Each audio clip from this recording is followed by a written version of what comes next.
De waterportefeuille van de meeste bouwbedrijven zit op dit stuit nog wel goed vol. Uit zijn een paar projecten niet stil binnen, wordt er nog volop bouwd en drie er voor het eind van dit jaar geen ontslagen. Maar als de bouwmerk op slot zitten bloot, kan dat gauw verrooien. Bij mensen is er best wel een hoop zorgen over. Het heeft een enorme impact.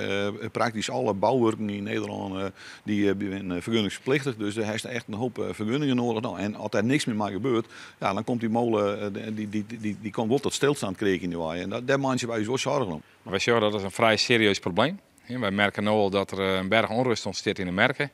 En dat men terughoudend is over het verlenen van vergunningen. Het kabinet had correct de eerste maatregels bekendgemaakt om de stikstofproblematiek aan te pakken. Er zullen boeren uitgekocht worden en de maximumsnelheid gaat op gewoon plakken naar beneden.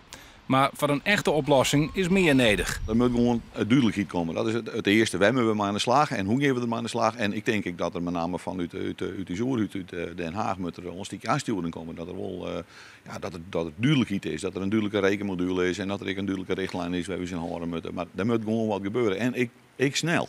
Eigenlijk is het een heel complex probleem. Waar de overheid echt zeggen maakt van jongens, dit ben de richtlijn, zij gaan we aan de slag, dit ben de berekenmethodes en je kan je mij aan de slag en de gemeente kan weer vergunningen halen. Als het kabinet er in de komende maanden net in slaagt om bij een sluitende oplossing te komen, kan dat grote gevolgen hebben. Er wordt al het Bouwen Nederland trouwens voorzitter zijn dat het wel eens een keer 20.000 arbeidsplaatsen kosten kan. Nou, ik geloof daar ik in. Ik denk dat het verregaande gevolgen had, dat er mensen weg verdwijnen uit de bouw.